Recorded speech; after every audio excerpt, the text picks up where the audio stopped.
Dia bereaksi aja gitu. Mau meninggal. Mau aduh kakek ya.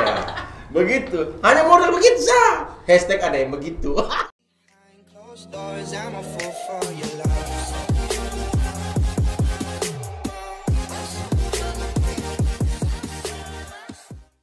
Papa Raf. Apple. Datang lagi. Aku datang lagi. Iya, sesi kedua lagi belum santai. pulang atas. Tadi Datang langsung lagi. ditodong kan ya. Siap, Gimana? siap. Jadi kita kali ini lebih santai aja. Siap. Terus Bisa, bebas mau bisa. ngomongin apa aja, tapi jangan ngomongin sama orang deh. Kayaknya. Boleh? Boleh. Oh, boleh. Boleh. Boleh jangan. Jangan. Tapi ini kan tato nih. Wih, Banyak banget siap, satu badan. siap. Apple ada tato nggak? Enggak. Oh, harus coba bikin. Sakit gak? Sakit pasti.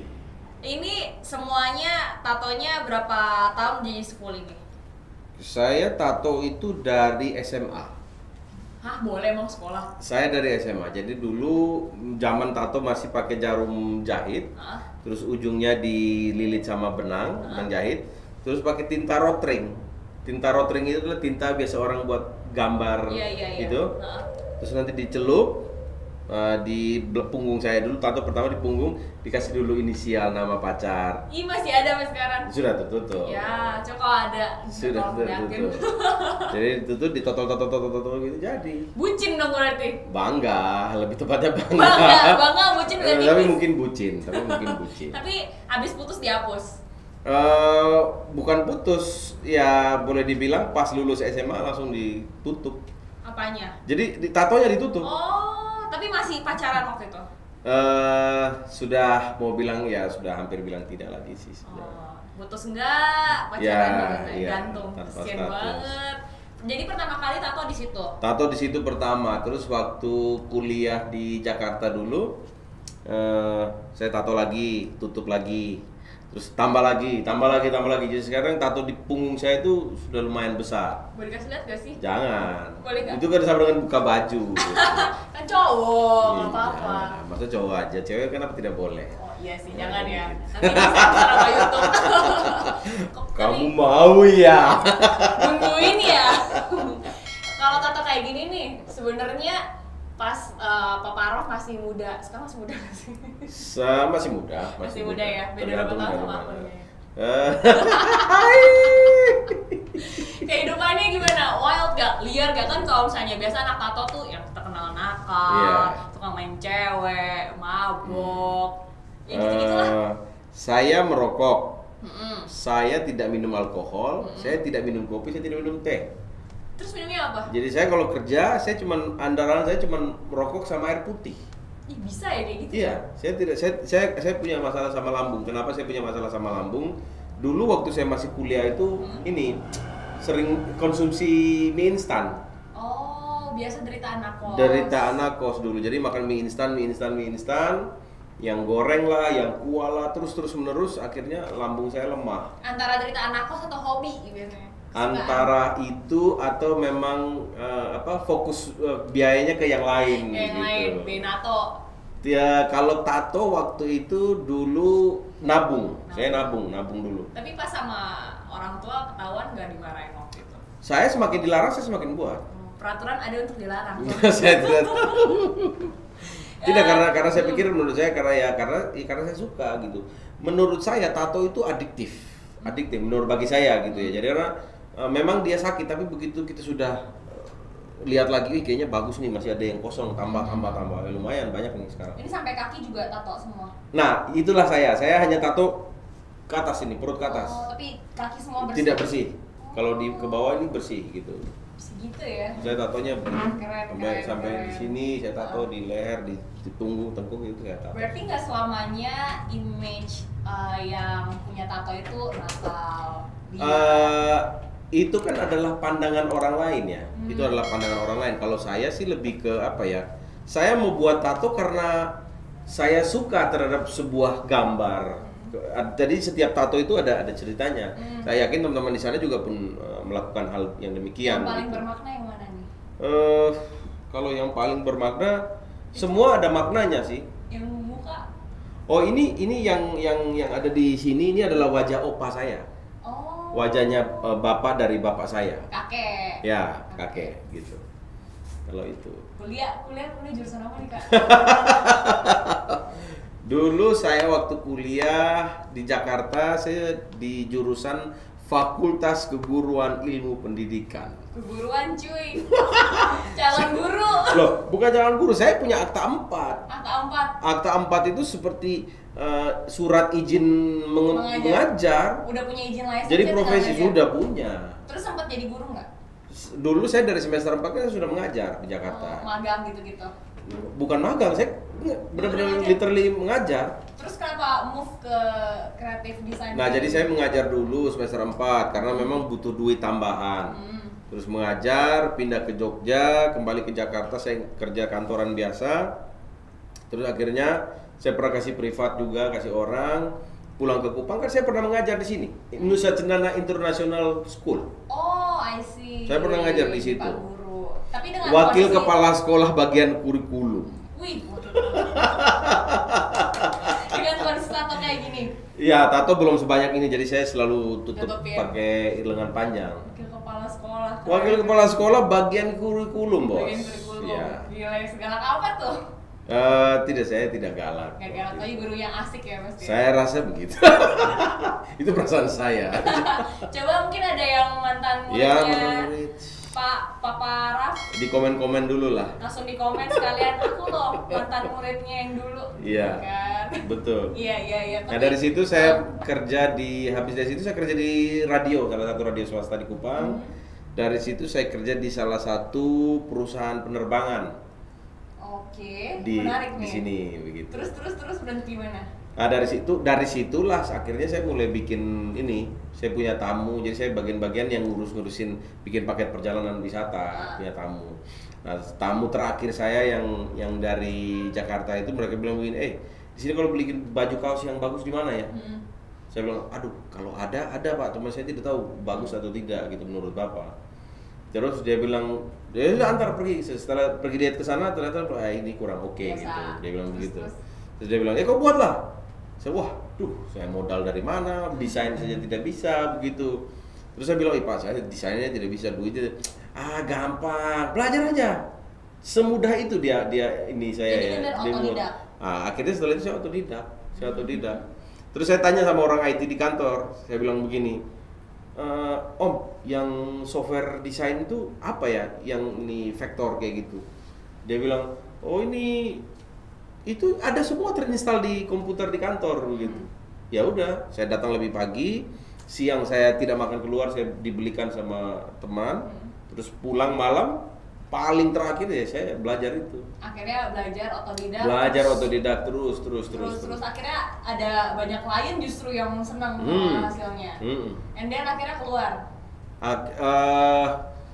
Tahun 2011 itu saya sudah di luar itu. Saya sudah keluar dan saya benar-benar usaha sendiri. Jadi bos buat diri sendiri. Iya. Nah, saya pikir, teman-teman juga pikir. Saya pikir begitu kita sudah jadi bilang apa? Jadi bos sendiri gitu. Saya pikir santai lah. Ternyata tidak semudah itu, Bambang. Ternyata tidak semudah itu. Bangun harus lebih pagi. Iya kan? Kerja harus lebih ekstra. Nah, waktu itu Facebook belum se-booming sekarang, Instagram tidak ada. Ya, Twitter juga. Jadi akhirnya ya mau tidak mau saya beli printer, saya potong stiker yang saya print sendiri, besok pagi saya bagi-bagi, terus ngeprint nih brosur. Ternyata lebih bekerja keras. Lebih keras ya karena saya sendiri kerjanya. Benar. Saya desain, saya pemasaran dan saya lakukan sendiri. Karena kalau misalnya kita nggak kayak gitu ya nggak dapat income. Iya, karena kalau tidak kerja ya dapat uang dari mana begitu. Angin Iya, menganga. Cuma pas abis nggak lanjutin profesinya menjadi guru, itu sempat ditentang nggak sama orang tua yang bilang mau terjun ke kantoran sampai bahkan kayak gini? Saya bersyukur karena orang tua saya, keluarga saya itu tidak yang bilang, wah kamu jangan buat begini, kamu harus begini. Tidak, mereka malah ya buktikan. Selagi mereka buktikan begitu. Saya yakin semua orang tua juga pingin anaknya yang terbaik begitu ya. Maksudnya dia coba menyiapkan jalannya supaya anak-anak bisa dapat fasilitas yang baik gitu. Tapi saya bersyukur karena orang tua saya dia tidak tidak sampai yang jangan begini, harus begitu gitu. Dia cuma kasih tahu kalau kamu mau ambil pilihannya itu, ya udah fokus, hati-hati perjuangkan sampai ini, jangan setengah-setengah gitu. Ya puji Tuhan sampai sekarang. Untungnya sampai sekarang malah jadi lebih baik. Puji Tuhan. Pak, tuh ide Pak. Ya mah. Gimana gitu ya. Jadi Iya. kalau Bapak Rafa dulu pas masa muda nih, mantannya banyak nggak? Beta dulu Termasuk playboy nggak ini? tidak. Masa? Beta tidak seperti itu. Dengan tato gini nih, Beta tidak seperti itu. Berapa Mas? Karena menurut beta cari cewek lagi itu melelahkan. Melelahkan. Jadi kalau udah dapet satu ya sudah cukup lah begitu. Paling lama pacaran berapa tahun dulu? Paling lama pacaran berapa tahun ya? Lebih dari 6 tahun pernah. Jadi nggak awet pelaminan? Pernah. Hah? Pernahnya gimana? Pernah tidak, kalau lama ya sempat mau serius gitu. Ada yang pacaran cuman seminggu gitu. Cinta monyet banget lah tapi kalau kayak gitu. Bisa jadi. Nggak sih, lebih senang bad girl. Enggak, cinta monyet karena dia sudah jadi monyet waktu itu. Bukan saya ngomong ya, mohon maaf mantan. Karena saya sudah jadi monyet juga. Baiklah kalau kayak gitu. Gitu. Tapi lebih seneng apa nih? Cewek yang bad girl, yang pemberontak, atau justru lebih seneng yang baik-baik? Saya baik-baik loh. Iya, kalau Apple mau sih ayo aja. Wow, jadi kedua. Saya sih yang penting smart. Yang smart. Yang ukurnya tuh adalah ya pas kita ngobrol ya nyambung.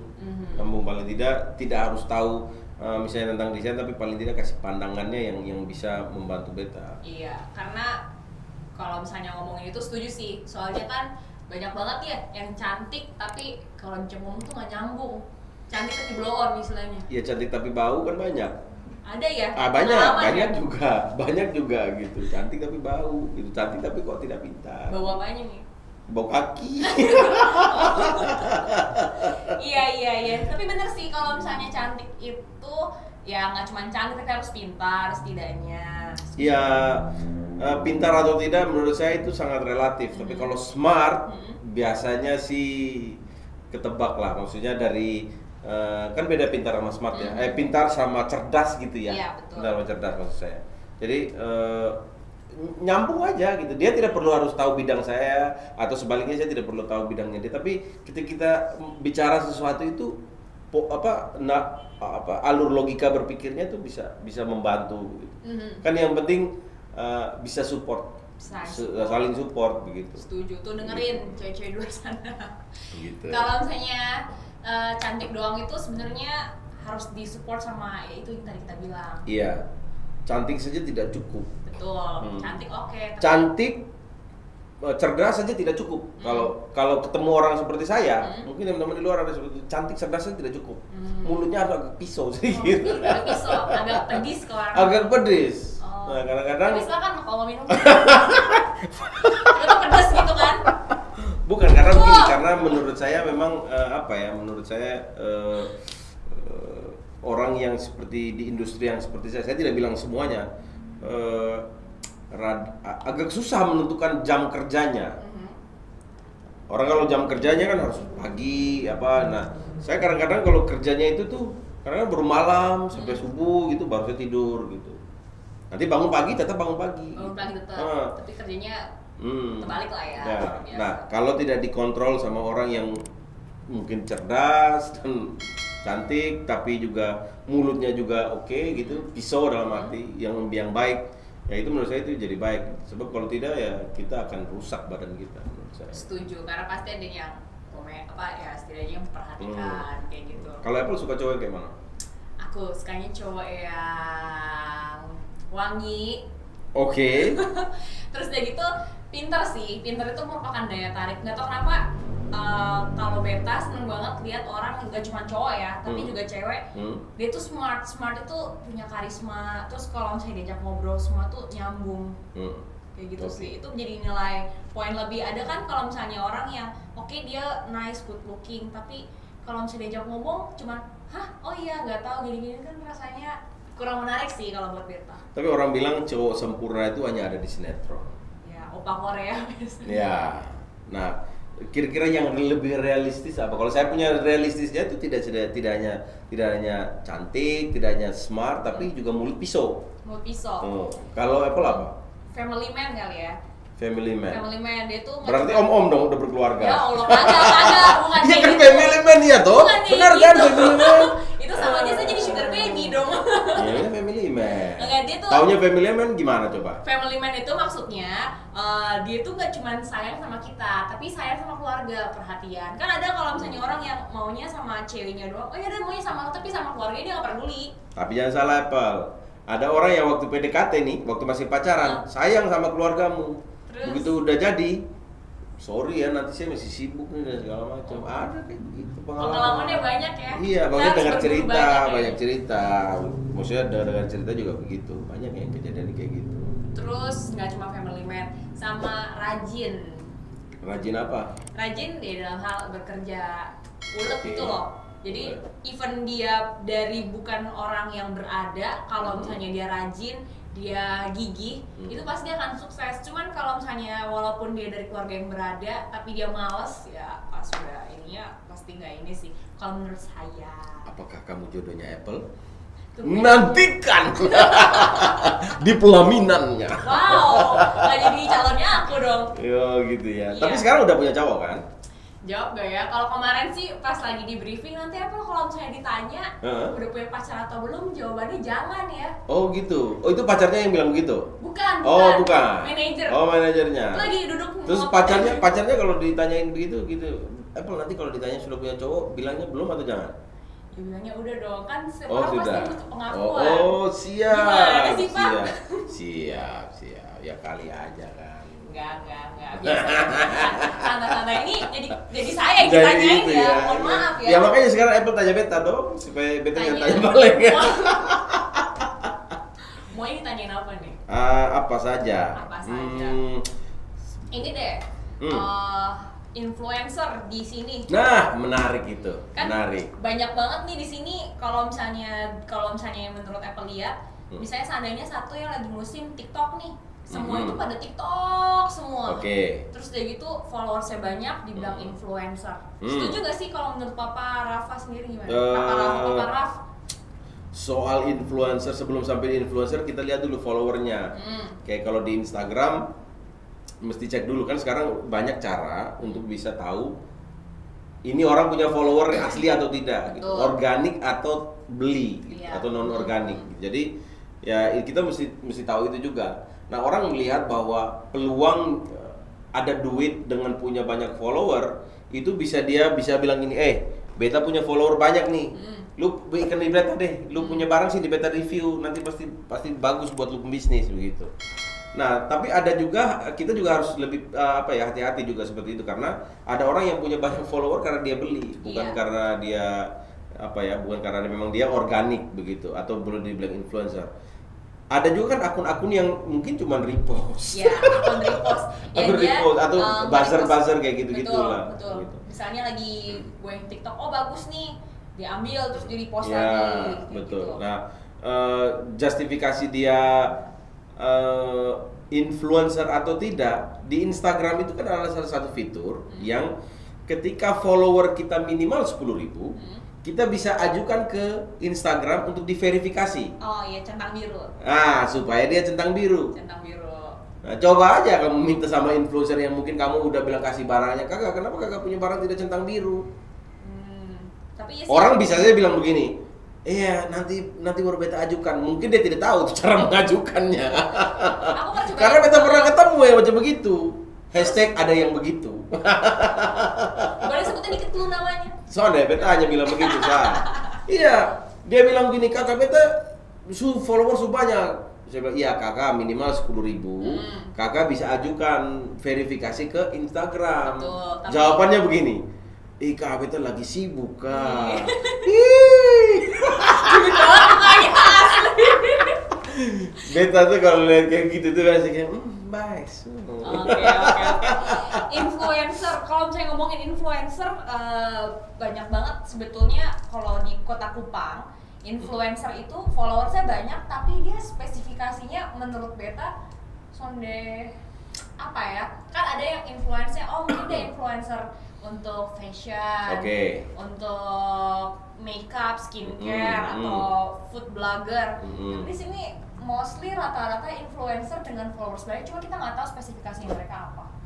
Ya mesti tanya mereka, kamu sebenarnya mau influence bidang apa?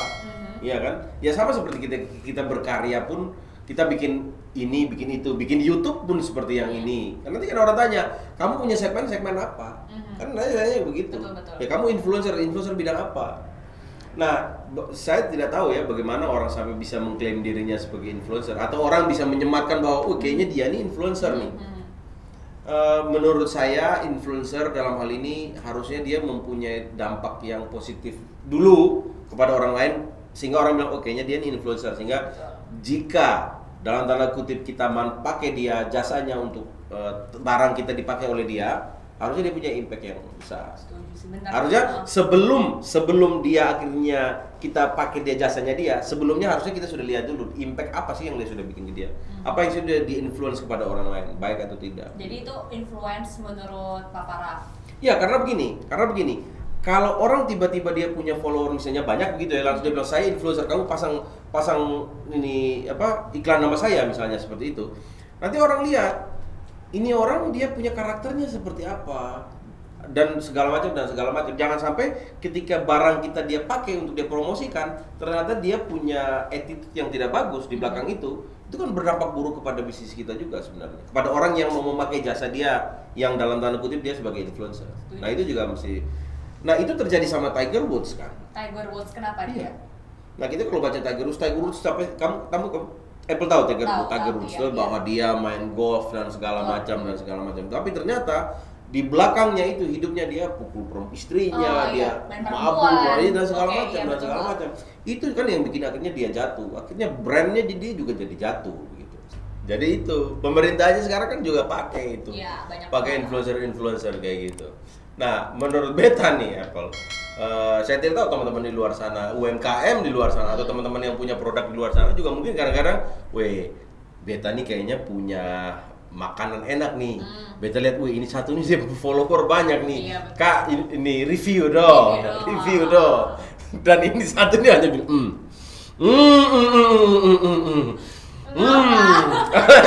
dia bereaksi gitu mau meninggal, aduh kakak ya. Begitu, hanya model begitu sah. Hashtag ada yang begitu. Tapi ya sebenarnya nggak bisa menyalahkan si influencer juga sih menurut Apple, karena pernah baca suatu, dia bikin kayak Insta story ngomongin tentang influencer.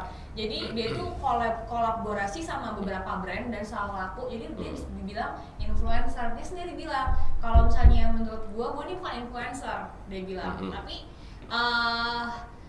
kadang ada orang misalnya kayak suatu brand atau suatu UMKM, dia mau mengendorse barangnya ke salah satu influencer, tapi sebenarnya itu bukan dari basicnya dia. Misalnya kayak makanan tadi, kalau dia hanya bilang enak, kalau misalnya seandainya si online shop atau tempat makanannya tersebut mengekspek lebih, padahal itu bukan basicnya, ya udah sih. Wajar. Iya.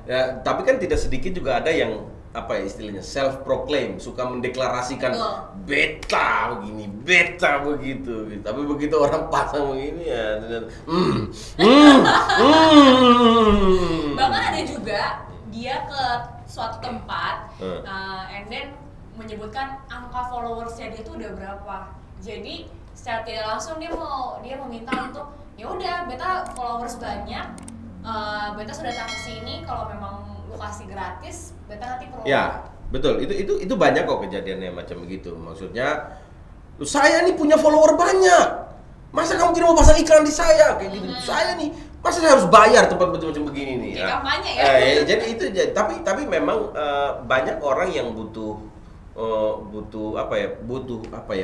bukan butuh ya, orang melihat bahwa itu ada peluang untuk dapat uang dengan cara begitu gitu, termasuk bahwa dengan dia menyebutkan dia punya followernya banyak, tapi kadang-kadang suka salah tempat. Maksudnya orang saya tidak butuh Anda begitu, saya punya media promosi lain yang saya bisa lakukan gitu. Setuju. Nah makanya mungkin sebelum sampai ke situ ya berbuat baiklah, bikin dampak yang positif kepada orang lain dulu gitu, sahabat-sahabat yang super.